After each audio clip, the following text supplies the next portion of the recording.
Conference is a little bit different than normal press conferences. We don't have any major news to break. Since our appointments were made a week ago tomorrow, we've had lots of phone calls and requests for interviews and things like that, so we wanted to set a conference to just kind of to address it all at once. So we also want to be transparent, make ourselves available to answer whatever questions that we can at this time. There's still a lot of things that we cannot answer, and we can address that once I'm finished. So a little bit about myself. I'm a long-term resident of the St. George community. This is where I raised my family. My children are 2 teenage children. I married my high school sweetheart. We live here, we worship here. We do everything in the St. George area for the most part.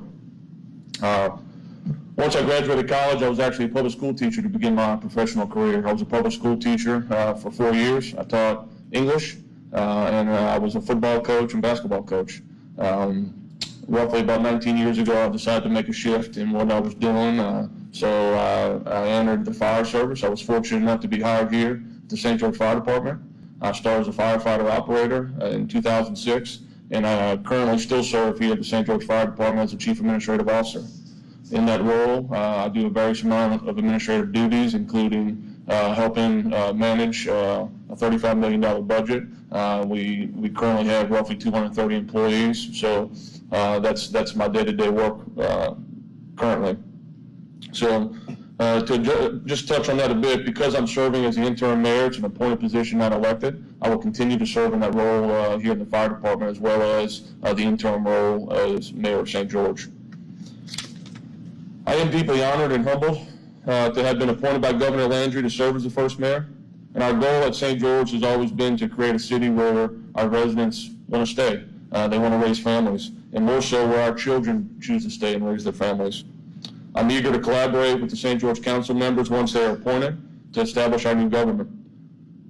I caution people that this transition will not happen overnight, but we are committed to building a solid foundation for our city to prosper in generations yet to come. I'm also very dedicated to working closely with Mayor President Bloom and her team to ensure a smooth transition. I'm aware that this is an emotional issue with strong feelings on both sides. My hope is that we can work together, find common ground, and move forward to build a better East Baton Rouge Parish. One of our early steps as we work to build a city government is to establish a communication plan to focus on transparency and ensuring that accurate information reaches our residents. We want to continue to share information and keep our residents updated with our progress. Once again, I'm asking for patience. Building our new city government will take time. My commitment is that we will do everything that we can to set up for success and stability in the future. I know that you'll have some questions for me here this morning, but I'd like to address a few things before we get to that. First is this: regarding a request to rehear this case. Personally, I will not relitigate or debate the past decade. On October 12, 2019, voters in this city approved the incorporation of a new city. On April 26, 2024, the Louisiana Supreme Court ruled that the city of St. George shall be incorporated. We're now moving forward, and we're working to build and establish a new city government.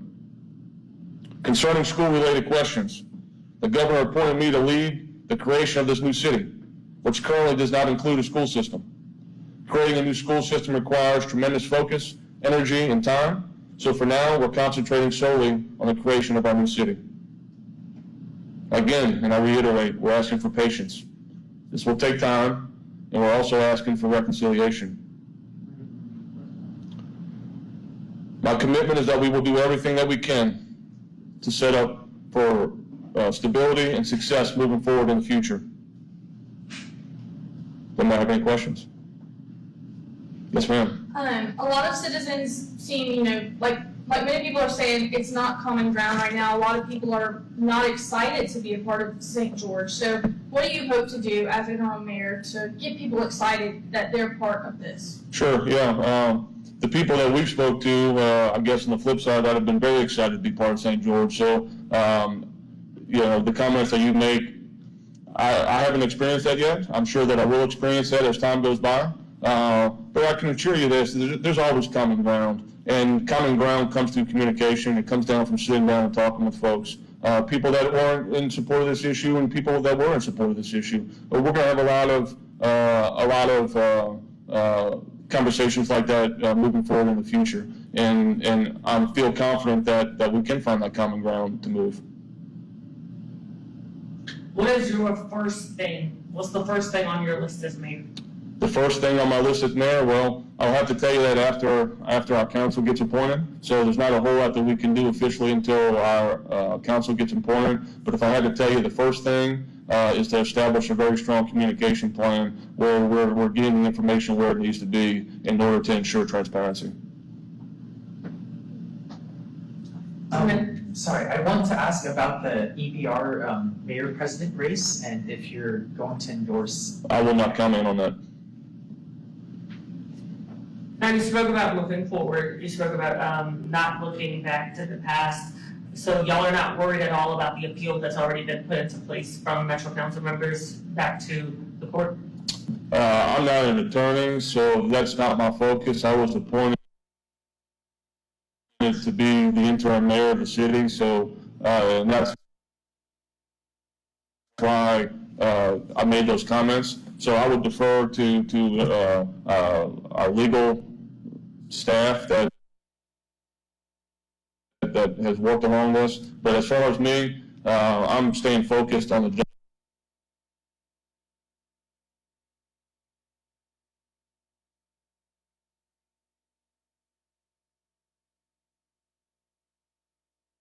ahead of us, and the job ahead of us is to create a city.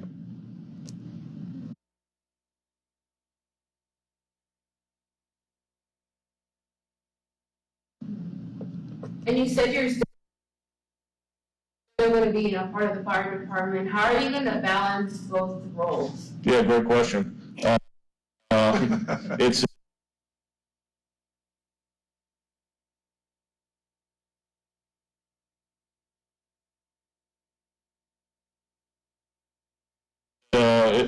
it's a tremendous amount of work. My wife had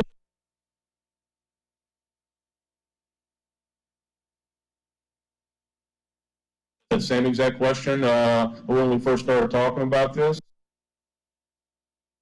So it's going to take a few weeks.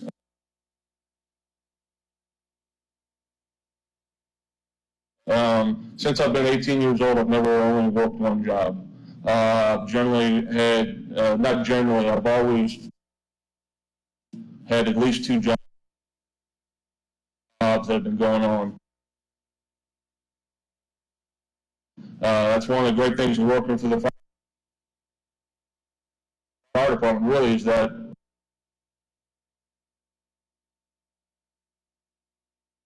when you enter the fire department, most firefighters have multiple jobs, so that's been part of our culture and our family for the last 25 years. So to give you an exact answer, I can't exactly tell you. All I can tell you is that I've been preparing for working multiple jobs for quite some time. And you keep saying, you need patience from the people. Sure. And, first building the city. So as soon as I have some good benchmark dates to share with people, 3 years old and my daughter was 5. My daughter was just about to start kindergarten. My son was in preschool. So one of the driving factors behind me getting involved in it was that I wanted someplace for them to call home when they grew up. I have a lot of older friends that are way of life, and I really feel like, and I felt then the same way as I feel now, that we had an opportunity to create something special here and to do things differently than what's been done in quite some time in the state of Louisiana, and hopefully provide that home for my children. All right, guys. Come on, you gotta have something. You just got here. Yeah, I guess I'll ask, during the St. George press conference, whenever the Supreme Court ruling first dropped, there was mention of this binder with, some of the plans for government. Can you provide any additional information about what that binder entails and kind of what y'all's plans look like? Yeah, I won't get into a lot of detail with that because I don't have the binder in front of me right now, but I will tell you this. The transition district has been working for the last 2.5 years, and over those 2.5 years, we have assembled quite a bit of recommendations, because that's what the transition district will do.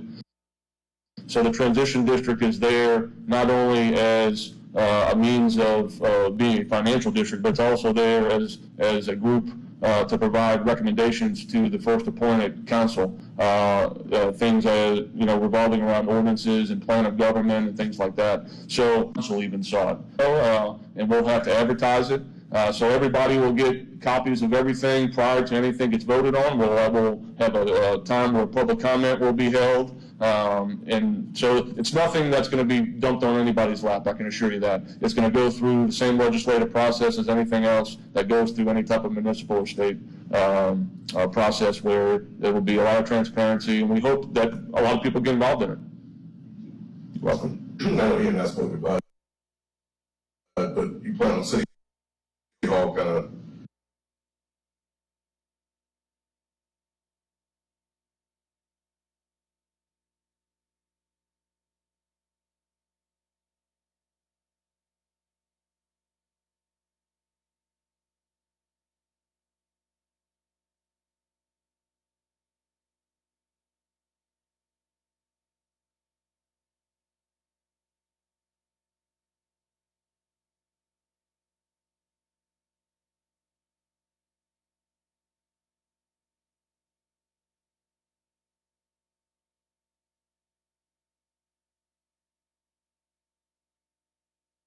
being here on this these premises? Probably so, for the interim basis. It would make sense. There is some infrastructure that's already currently here, so we don't necessarily have to duplicate some services as far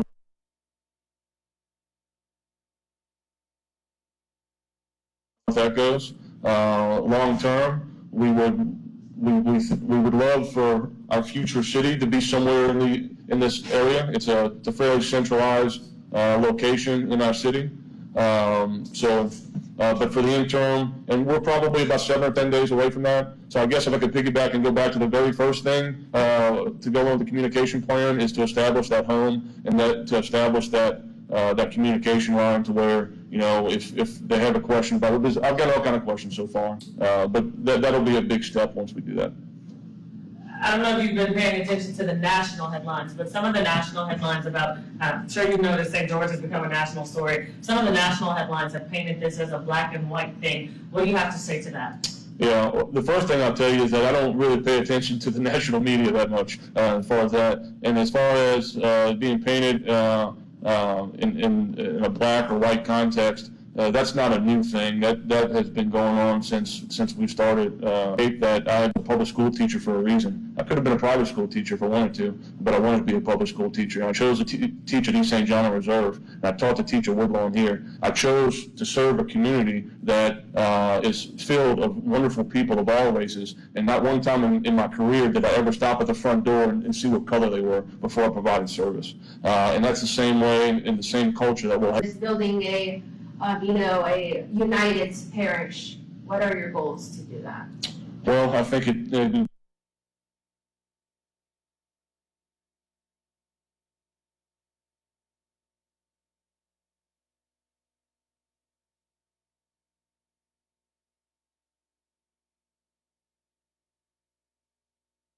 goes back to, I think, I don't know, for her first question, it's about establishing trust, and it's about talking with people. It's about getting in different communities and hearing their concerns, as well as delivering our plan to them as well. That's going to make, hopefully the parish, we just chose to draw a line in the sand and say, we're not going any further. This is where we're going to be. This is the parish we want to raise our children at. This is the parish that we want to see be successful. So it all starts with communication. We live in a world now where everybody does this on the phone, and it's a lot of back and forth, but unfortunately we don't do enough of this, right? We don't get in front of people enough, and we don't communicate to people enough. We don't look them in the eye enough, right? And I think that's a huge part of what's not only missing in our society, but missing in local government, and that was a real big reason why we started the City of St. George, so that our residents can be accessible. They can have access to their local officials, and we can have these community-based discussions. And I believe it all starts there. If we can't build a relationship, if we can't find that common ground, then really what are we doing here? I don't know if I answered your whole question, but pretty passionate about it. All right, guys, thank you very much, appreciate it. Any questions for me real quick before we wrap up? I'll address rehearing real quick, since that was a question. No, we're not concerned about it's not an appeal. It's a rehearing of a verdict that was already rendered. And that verdict was rendered in favor of St. George's Incorporation. So no, we're not concerned that the same panel of judges reviewing the same information they've already ruled on, we're not concerned that they would come to a different conclusion, because the facts don't lie and the law doesn't lie. And they both supported incorporation. So for that end, no, we're not concerned about a rehearing whatsoever. And that's why we're still moving forward. Anybody else?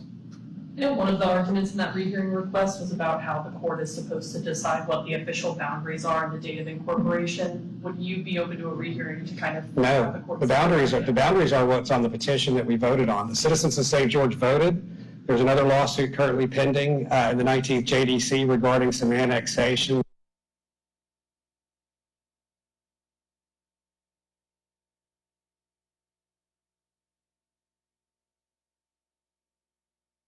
That were improperly granted, and so that court would decide that. This is not a matter for the Supreme Court. The only map they're